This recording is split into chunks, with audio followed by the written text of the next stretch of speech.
but for those of you who are not at the not first ever, but the most recent manufacturing committee meeting, we outlined our one-pager and went over the strategic plan. For those of you who were there, I apologize, but I'm just going to do another kind of recap of that, abridged, and then we'll talk about next steps. So as you all know, the State Workforce Board is in the process of developing its strategic plan. This was born out of requests from community members, from agencies, from partners, because for those of you who've been involved in the Workforce Board for a very long time, you understand that it's very large and has been relatively ineffective in moving the needle on workforce policy in the past. So to that aim, we have been working for the last year on a strategic plan for the board to move forward, which we can share the most recent draft with you all. But what that, includes is key focus areas for us, as well as specific, what we call one-pagers, although some of them are more than one page, that are the operating documents for you to hold us to in order to move towards some of these aims. In that light, each of our committees have their own one-pager. And we went over the most recent version last time. The way that we formulated these was based on our initial meetings with you all about your priorities, areas that you thought we should focus on, and areas where we could improve and work together to get some tangible results. And so we sent around the first one and have taken feedback and edits. We'll go over it again today, take any feedback today, but we'll send it out again for more feedback and edits. And we basically rinse and repeat that process till we get something that we're very comfortable with. And then we'll vote on that ideally before May 26th, which is when we have our full board meeting to go over the entire strategic plan. It will be in person. And we will, I believe, be sending an invite for, I think committee members can attend, although you won't be able to vote on the full board plan unless you're a full board member. So with that, Abby, is there anything I missed or anything you want to say? No. Does anyone have any questions about any of that? I know that some of you haven't attended the last meeting, so just any questions about the general strategic plan or the timeline or any of the other committees or anything? I just have a quick clarifying question. How long is the plan for? I forget. Is it like a 1 year, 3 year?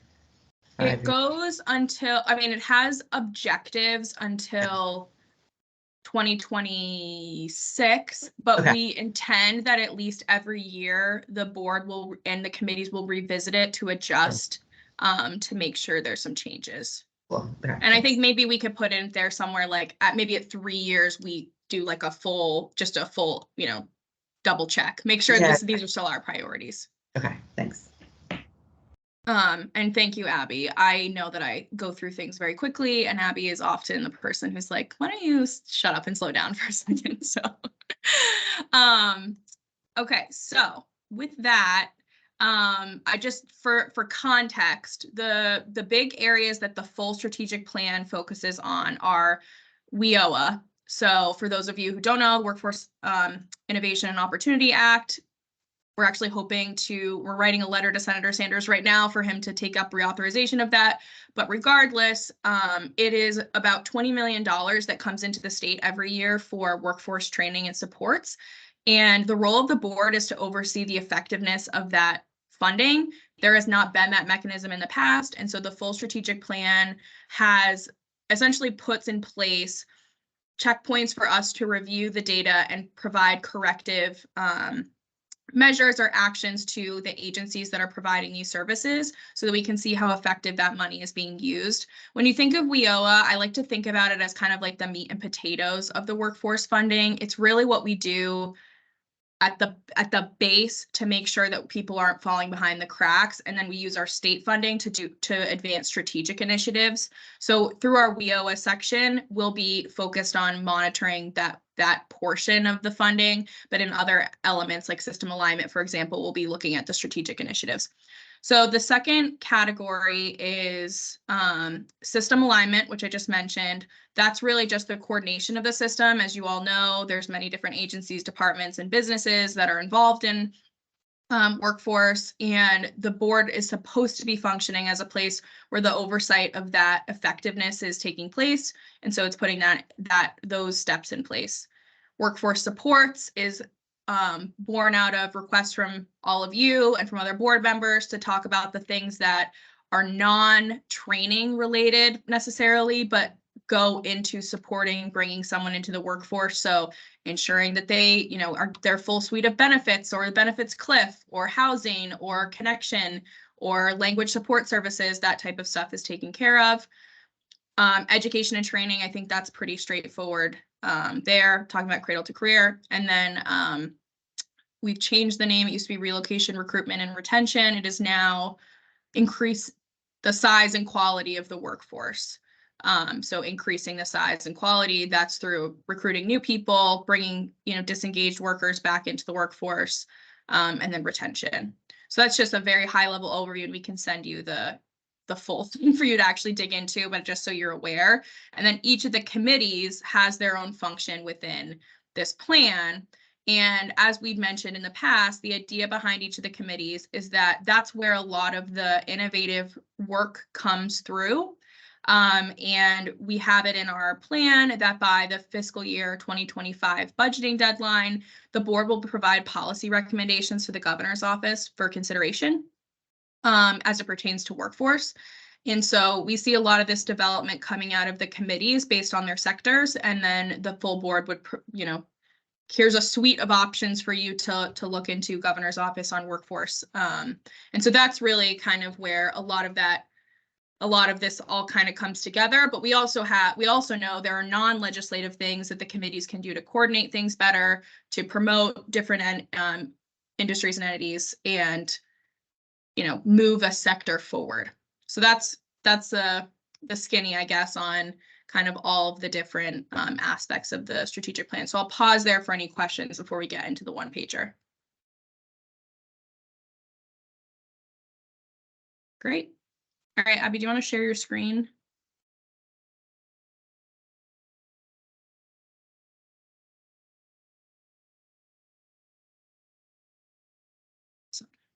Okay, so again, for those of you who missed the last meeting, we have structured these in a way where we can give some context, a solution, and then tangible milestones for us to achieve as a committee.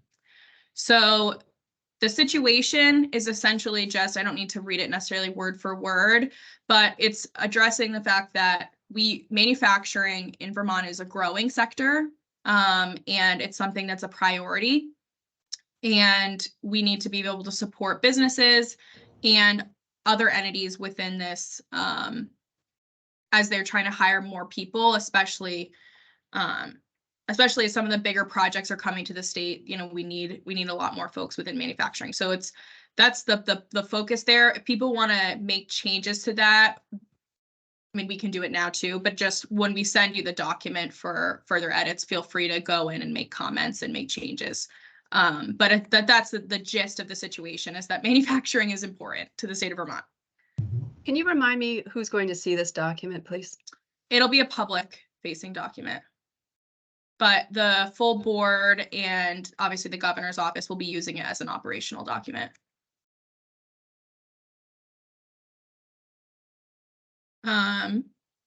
And I say it's public, but Kirsten, as you probably know, there's not a high volume of people sifting through our website, but it will be open to the public if they want to look at it.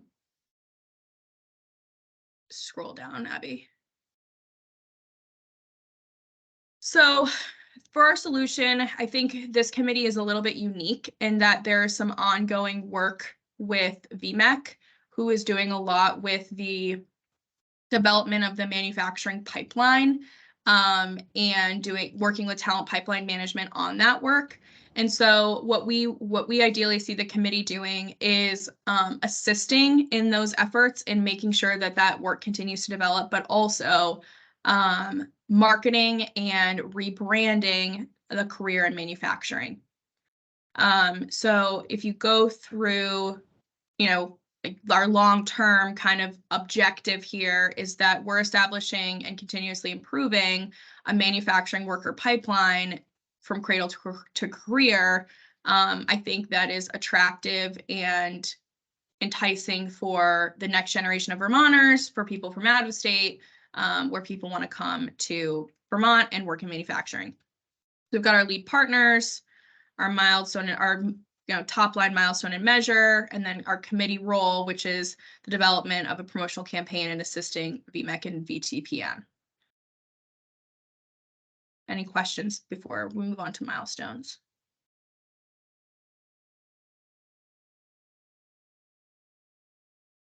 All right. So we've got a placeholder here as we're waiting for some more info from VMEC. But this placeholder is essentially for the role the committee would best play in this talent pipeline management process. The reason why I have a placeholder is because I am very cognizant of the fact that there are times in state government where we try to do the same thing that someone else is doing. And so I want to ensure that we are doing something that assists VMEC and not parallel to what VMEC's already trying to do, and makes that process smoother, faster, better. And so we're still discussing with Carla from VMEC about, and she just couldn't attend today, on how to actually kind of flesh out where that will be. So there's just a placeholder there. As soon as we have that information, we'll obviously send it to you. But I just want everyone to be aware that that's why it's not fully fleshed out here yet. But to that vein, we'll support through broader state and state workforce board contextual advising, administrative support, and promotion of the employer-led regional work groups that they're doing. So that'll be a first step, is that they're already doing regional work groups right now with employers, and we'll probably co-sponsor some of those activities.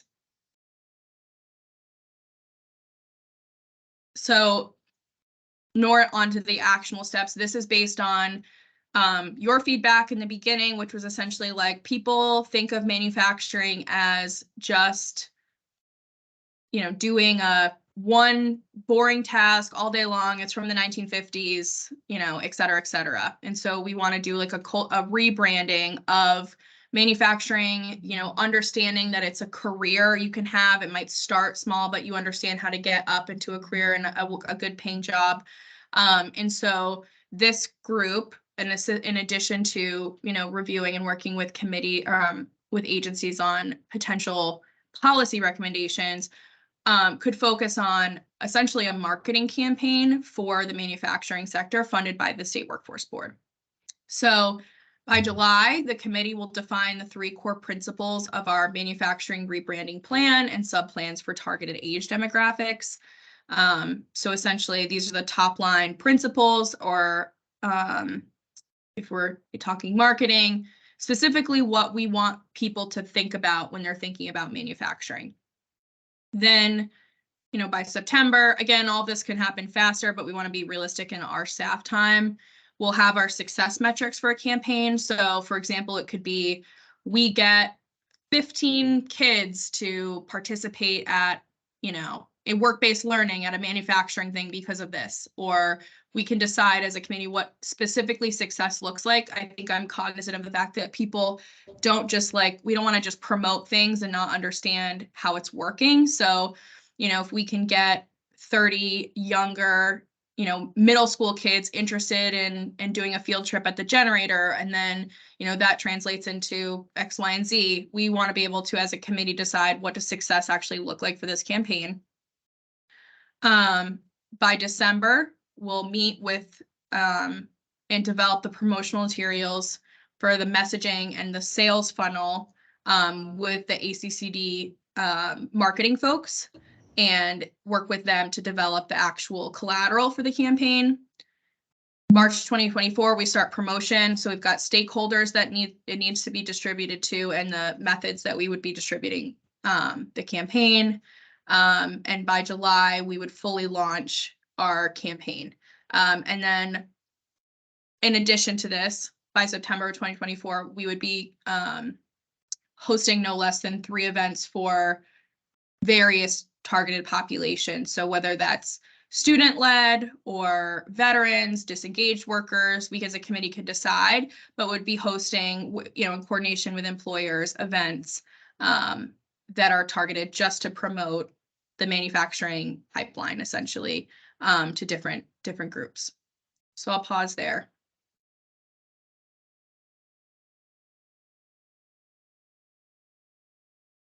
Thoughts, feedback, concern? I will say, again, if there's nothing initially, we are sending this back out for more. We would like more edits from everyone. I have a thought. Oh, sorry. So the Manufacturing Day in Vermont, October 6th, I think, is Friday, October 6th for 2023 is the official day. So our month is October, right? For manufacturing, and wondering if or how we could leverage either that week or that month to maybe kind of, I don't know, kind of like if we have any materials or if we have those, when we have those metrics established in September, to kind of just make sure, like, can we utilize, how can we leverage this month to kind of do like a soft rollout or just kind of some feedback from the public or something?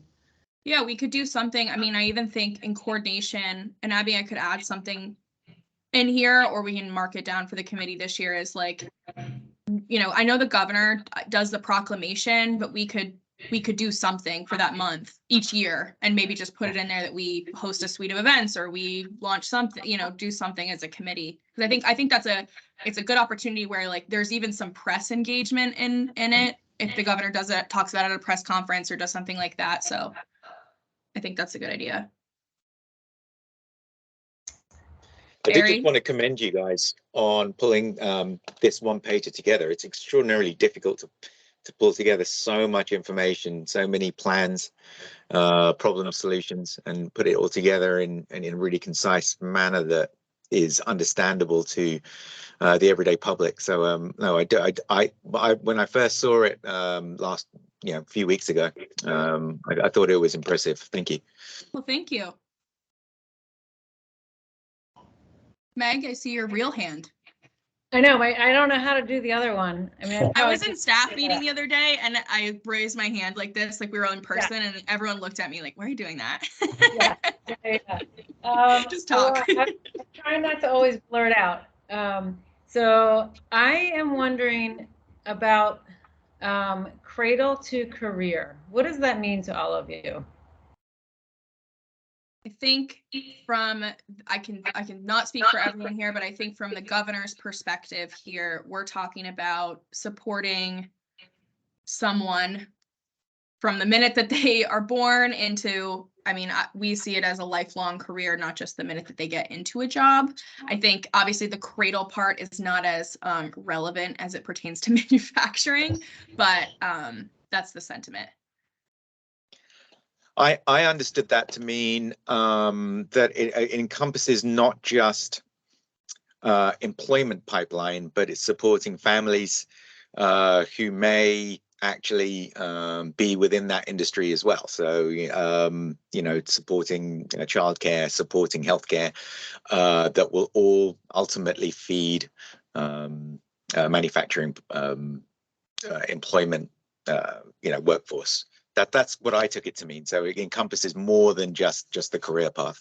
And I'll say the only reason I included that in here is just because when we get into the policy process, there could be a situation where like we get we want to say as a board, I'm hesitant for us to get into the nitty gritty on certain policy. We want to say as a board, housing is a top priority for the workforce, that we are able to have some flexibility there and saying like, even though it's not technically workforce, we support, paid family leave, we support childcare, whatever we want to endorse as a board, and through the committees. I think I just want to give us flexibility there. Although it would be interesting to see a bunch of babies manufacturing things. Babies in the work. We are very in favor of babies in the workplace. I feel like it would be important to really if that's one of our long-term action, and it says cradle to career, and how far are we stretching with workforce development? If it is intentional to say supporting people with babies to be able to have their career in manufacturing, that we as a board know what that term means, because it feels, when I read it, it feels kind of over-promising, kind of floppy? Like, are we training? Are we getting it in there? Is it starting at preschool? If it's starting at preschool, it's sort of like it's because of STEM and STEAM and, you know, all those things. But we want to be intentionally on the same page about that term. I think. Okay, I think that's good feedback, Megan. We can either make it more specific or we can retool that a little bit. Hi, I Victoria. am looking at the governor's the State Workforce Development Board's allocation sheet. That kind of really that's I guess that's why I understood what I understood from that phrase was because actually that kind of touches on a lot of the points: housing, the development, workforce development, childcare and medical leave, and et cetera, et cetera.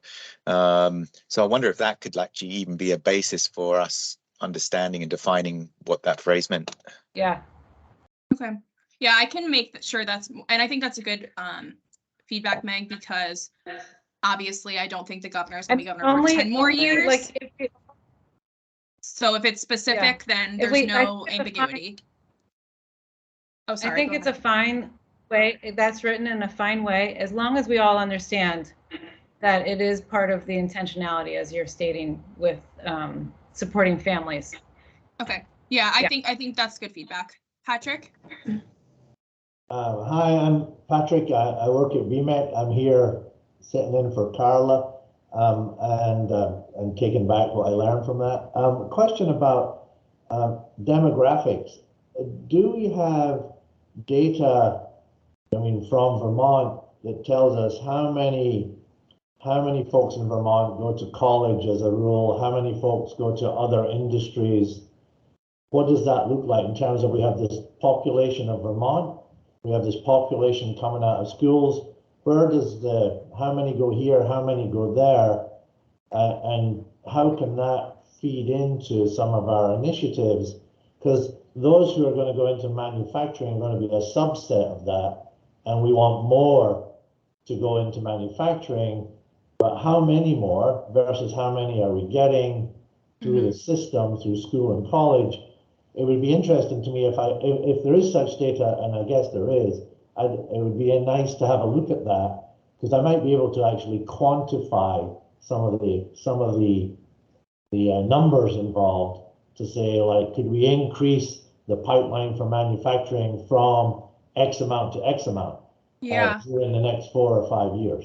I think that's a really good point. I will have, or Abby will make a note. We will ask, that data is available. It's not, I will say it's not perfect through UVM extension, and we will ask them to run that data for us, because I think that's actually a really good point of, like, if our goal is to increase the manufacturing workforce by, you know, whatever, 2,000 people, let's just say that. I think it could give us some perspective on how to get to certain outcomes or what success might look like. I think the other piece is, and I'm going to butcher this, but it's around 50% of our student population either doesn't go on to post-secondary training, or it's kind of like they get disengaged from the process altogether, or they're underemployed, et cetera. And so I think that for a lot of our committees, if we're focused on people who are already here, is a very interesting population to me, about how could we engage them sooner and get them. So, you know, another goal could be, we want X amount of kids to be involved in this type of career planning in their freshman year in college as it pertains to manufacturing. And we're hoping that out of those 60 kids, 10 end up going into CCV to do whatever. So I think those numbers could be helpful, and we can certainly have UVM extension run them. Thank you. Ashley?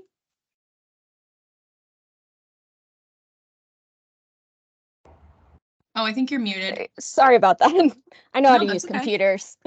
I'm Ashley Lipton. Probably the only people who really know who I am are Barry and Patrick, but I work for the Department of Economic Development, and I am the program manager for the New England Regional Defense Industry Collaboration, which focuses on defense manufacturing but also within that is diversification. So it's really manufacturing as a whole and modernization. We are also working on workforce, so I have some questions I can ask later on. But I think one thing to consider, just thinking about the data Patrick's asking for, and then the other things that are going on within the manufacturing sphere, especially with the supply chain and the defense budget in general, and the needs of the DoD, is looking at innovation and how that's going to affect the expansion and the need for more of a workforce. So we may have the current data, but we probably need some of that hypothetical kind of thought process as well, because especially with CHIPS Act coming in, and there is going to be funding most likely going within our state, because we have Global Foundries and some other smaller semiconductor companies.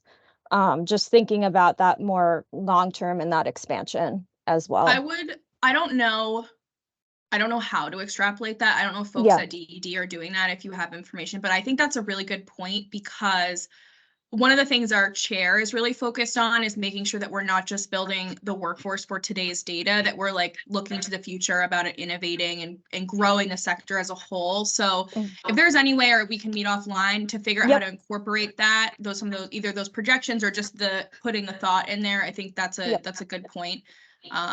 Especially if, TEI goes through or anything, like there's going to be a lot more happening. So, and then just a secondary question on timeline, and also I read the meeting notes from last meeting, and I know Barry brought up a point about some programs that other states are doing, and those are the New England partner states that I work with. Just to backtrack, some of the part of NERDIC, which is the collaboration that I'm a part of, is to kind of like Vermont's a small state. We know that we don't have as much resources as the larger states do, and specifically Connecticut and Massachusetts, and even Rhode Island has, just because they have a strong defense industrial base, but they already have a lot of these programs in place that it would be great, depending on the timeline. And I don't want to start getting into the weeds, but I think coming up, like July 2023, is that marketing campaign. And I did see that Barry had mentioned Massachusetts has those assets, but potentially I can help with connecting the resources that, those states have. So we're not like reinventing the wheel and spinning our gears when there's like stuff that exists that with similar demographics in place, because it is still a regional issue when talking about the supply chain. And like Connecticut, for example, has an office just dedicated to manufacturing and have been doing some really great things that I do think having that collaboration to help speed some of these initiatives up may be helpful. Yeah. That would be, anything you can do in that regard would be incredibly helpful. I think that's smart. We don't need to do, some of these folks, again, have done extensive research on the background of some of these things, so we can tailor it to Vermont. But and I've, in my experience, all the states, and I'm sure you've experienced this, have been very open and willing to working with us on many different initiatives. So yeah, and that is part of my collaboration, and the other part is to try to link up, like you said, with what the rest of the state is doing. So finding out that this existed was key to my work. So thank you for inviting me and letting me join. Of course. Barry? Yeah, I would say you guys potentially, I don't want to invite for Ashley, but you guys attending the upcoming NERDIC conference potentially could be really helpful, because you'll see the players and in the region and what folks are doing. Well, my question is really kind of around scope of and longevity of the team. So in my experience, what I see is from awareness to career. I don't usually use cradle because that infers an age, where awareness to career infers that at whatever age somebody is, they become aware. And there's 4 kind of stages that I've observed where somebody becomes aware of the world of, we'll call it creation or ideation, to making a product or manufacturing. And after awareness, then hopefully they get excited about it, and then they go, hey, I could envision myself as part of that world. And then comes training, and then there's a career. And what I see in the paper, this does a really good job in the front end of, let's figure out how do we go raise awareness, and then how do we build excitement. That's through events, hands-on engagement, so you build excitement. What I'm curious about is, I know what happens next is now you have a person on the hook that says, I want to go on and I want to do stuff. And we know that their answers will be, I need help with transportation, I need help with learning English, I need help with childcare, I need help with, there's a whole bunch of real world challenges that prevent somebody from going from, I'm excited, I might want to go do that, to being able to go get the training, that they need, whether it's 6 months or it's a 2-year, 4-year degree program in there. So what I'm curious about is, I think what fast forward time for this, we might go build this pipeline of people with interest. Is it within the scope of this team, or where was it exist that then help people actually go get the training part so that they can pursue their career? I think that's a very good point. I think part of it, in terms of the system alignment, is in the scope of the full board. But I think if we're talking about this committee specifically, and we're talking about a marketing campaign, I'm very cognizant of the fact of the bottom of the sales funnel, which is, the awareness to actually getting into the training, which is actually getting into the career. And so I think what we could do is either add in somewhere, either within our marketing campaign or wherever, where it's like, all right, if we're going to track, let's say we build awareness on these groups, I feel like we need some mechanism, I don't know the answer to this, of understanding where the connection is going. So it's like, maybe our metric is like, they all get connected to this one person at VDOL who is like the manufacturing connecting guru. And then we know that these number of kids went into this training, and then we have these employees. Like, we can add something or think about it, but I think you're right. And that, like, the awareness part is very strong here. But the actual translating it into getting people into different jobs or different careers, we need to either figure out how to track or figure out where that operationally, where that connection is made. Or is that, I love your analogy back to marketing, is we're trying to figure out how do you take somebody all the way through the sales funnel if the very end is a purchase. In this case, it's the very end as somebody goes into the workforce. And I think ultimately our goal would be, how do you increase the number of qualified, skilled people, excited people entering the workforce? Right. Since we've been doing this for a while, I think we already know where a lot of the exit channels are. And by fast forward time, we go and we do this broad campaign. We can say, hey, we engaged with, let's say, 1,000, 5,000 people in Vermont, and we see that we increased by X. The value, though, is where everybody is exiting. And I think we already know from people in this world where a lot of those exit channels are. And our opportunity is part of this. And that's why I'm asking kind of the scope of this. This is really the front end of the sales channel. We know where a lot of people will exit already. Is it within the scope of this team, or is there another group that we can engage with to say, there's some experienced people that already know where the people are going to fall out? Can we actually, so that the funnel is actually wider versus collecting data that we already know what's going to happen? Right. I think it's within the scope of this group, since, again, we're creating the scope of this group too. So, I think specifically with manufacturing, and that's really our goal here, is like, this group is committed to addressing the workforce needs of a single sector. Obviously, manufacturing is broad.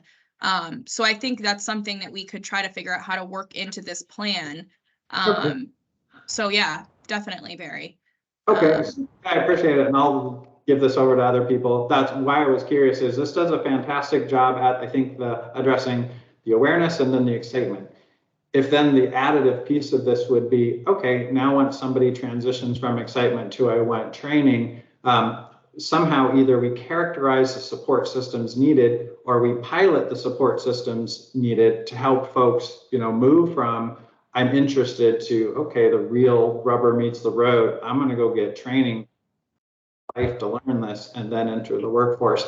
That's the big nut. And it's this paper currently exists, drop somebody off at the state of, okay, go get training.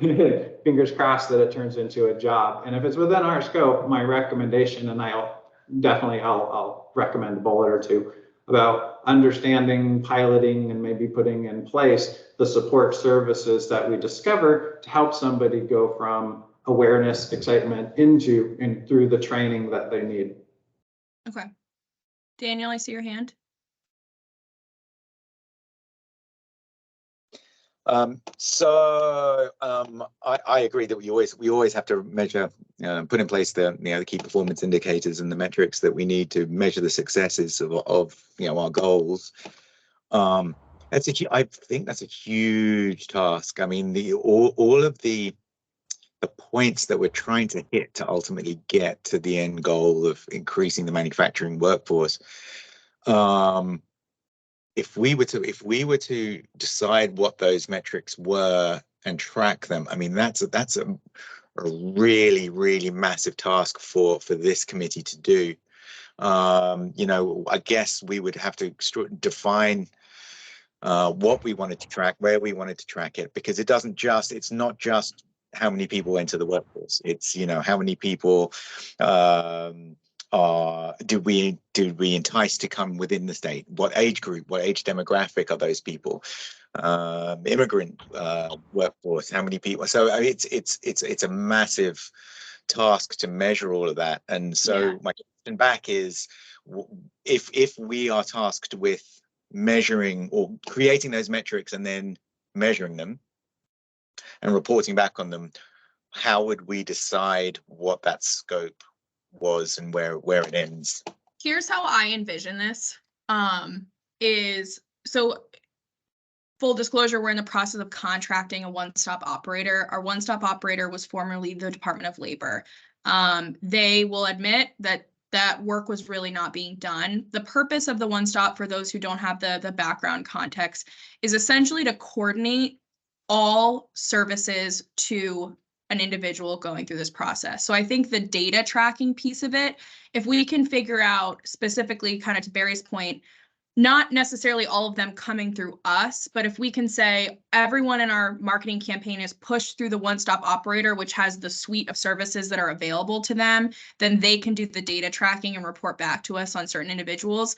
Obviously, it would be aggregate data. We couldn't say, like, please give me Daniel Isaac's information about how he did, but we could, if we're running a campaign, I think the thing that we could do is identify the entity that serves as the conduit to the next step, and not have us be the conduit to the next step.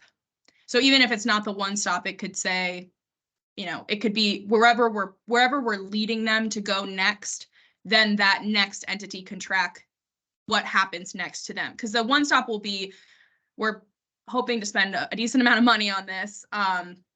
Their data capabilities will be much stronger than I just can't say who it is yet because we're still in the contracting phase, but their data capabilities are much stronger and much more robust than even some of our folks in state government, and would be able to tell us what happened to them after 1 year employment, what after 2 quarters of employment, et cetera. So we'd be able to get some of that data without having to do the lift. So I think you're right, Daniel, like we don't want to be in the business of being the full longitudinal tracking service for our outcomes.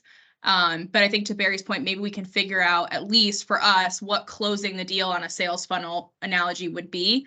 And then how do we continue to track that long term? Any other thoughts or feedback?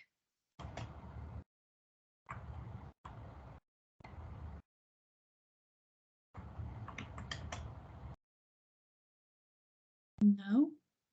Okay, so for next steps for everyone, this has been very helpful. I appreciate you all. Also, if if we can attend NERDIC in any way, or at least listen in, Abby and I'd be happy to. We will send out another iteration. We'll take the feedback today, make some edits based on feedback today. We'll send out another iteration to you all for feedback with like some deadline so that we can get the information. Keep sending it out until we get more, and then we'll have another meeting to discuss. And essentially, until we're all like comfortable and excited about what we have, we won't vote on it. As for scheduling, just since we have everyone, would a month from now, does a Tuesday morning meeting work? I feel like we have a lot of people in attendance today. If I was looking at April 25th in the morning at 10 o'clock. Does that sound good to everyone? I will be away, Okay. but Veronica will be here, yeah, Veronica? Okay.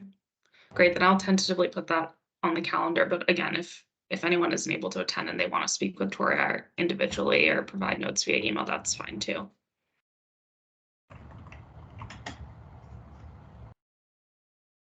Alrighty. Well, if there's nothing else, I thank you all so much for your time. And we'll be in touch. Thanks. Thank you. Great to see you all. Great to see you. Thank you.